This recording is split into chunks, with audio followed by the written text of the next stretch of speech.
और दूरदृष्टि से की गई मेहनत ही 2047 के आत्मनिर्भर, सशक्त और समृद्ध भारत की आधारशिला है। और इसके लिए कांग्रेस अपने कितने ही कपड़े फाड़ ले, हम निरंतर काम करते रहेंगे। साथियों, राष्ट्र निर्माण की, नेशन बिल्डिंग की एक बहुत अहम शर्त होती है नेक नीयत की। कांग्रेस और उसके साथी दल इसमें भी फेल रहे हैं।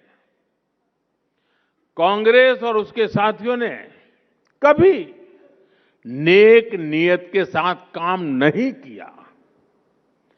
गरीब का दुख, उसकी तकलीफ से भी इन्हें कोई वास्ता नहीं है। जैसे बंगाल में आज तक आयुष्मान भारत योजना लागू नहीं हुई। अगर नेक नीयत होती तो क्या गरीबों को 5 लाख रुपए तक का मुफ्त इलाज देने वाली इस योजना को बंगाल में रोका जाता क्या? नहीं। आप भी जानते हैं कि देश में पीएम आवास योजना के तहत गरीबों के लिए पक्के घर बनवाए जा रहे हैं।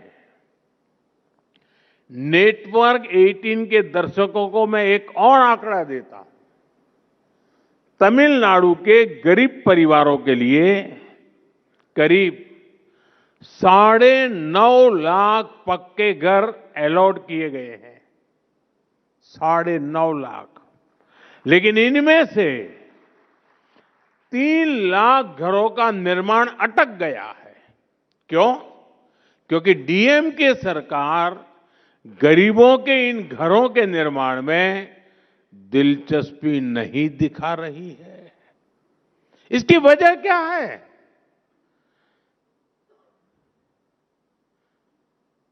इसकी वजह है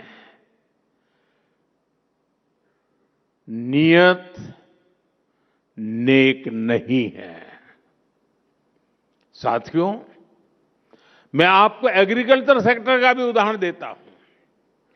कांग्रेस के समय में खेती किसानी को अपने हाल पर छोड़ दिया गया था। छोटे किसानों को कोई पूछता ही नहीं था। फसल बीमा का हाल बेहाल था। एमएसपी पर स्वामीनाथन कमेटी की रिपोर्ट फाइलों में दबा दी गई थी। कांग्रेस बजट में घोषणाएं जरूर करती थी, लेकिन जमीन पर कुछ नहीं होता था, क्योंकि उसकी नीयत ही नहीं थी। हमने देश के किसानों के लिए नेक नीयत के साथ काम करना शुरू किया और आज उसके परिणाम दुनिया देख रही है। आज भारत दुनिया के बड़े एग्रीकल्चर एक्सपोर्टर में से एक बन रहा है। हमने हर स्तर पर किसानों के लिए एक सुरक्षा कवच बनाया है। पीएम किसान सम्मान निधि के माध्यम से किसानों के खाते में 4 लाख करोड़ रुपए से अधिक जमा किए गए हैं। हमने लागत का 1.5 गुना एमएसपी तय किया और रिकॉर्ड खरीद भी की है। मैं आपको सिर्फ दाल का ही आंकड़ा देता हूं।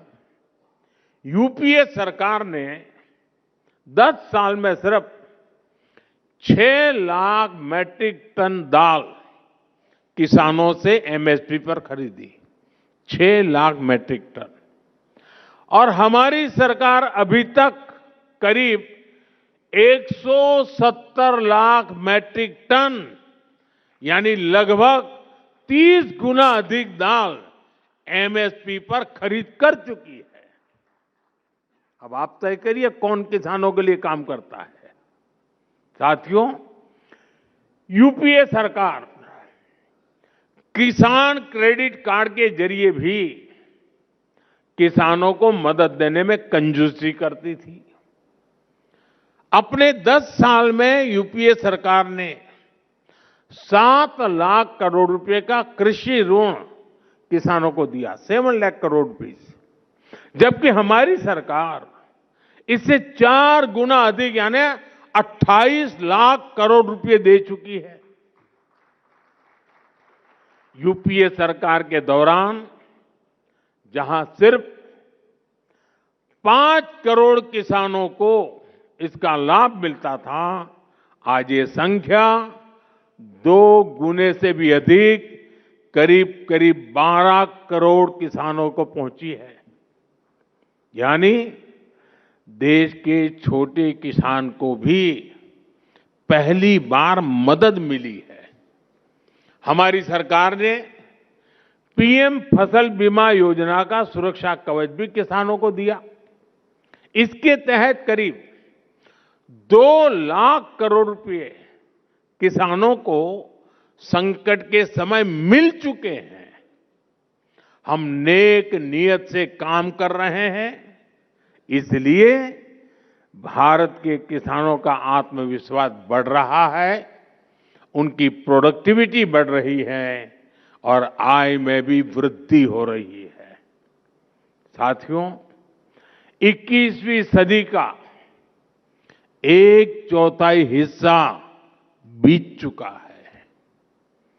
अब अगला चरण भारत के विकास का निर्णायक दौर है। वर्तमान में लिए गए निर्णय ही भविष्य की दिशा तय करेंगे। हमें अपने सामर्थ्य को पहचानते हुए, उसे बढ़ाते हुए आगे चलना है। हर व्यक्ति अपने क्षेत्र में श्रेष्ठता को लक्ष्य बनाए। हर संस्था एक्सीलेंस को अपना संस्कार बनाए। हम सिर्फ उत्पाद न बनाएं, बेस्ट क्वालिटी प्रोडक्ट बनाए।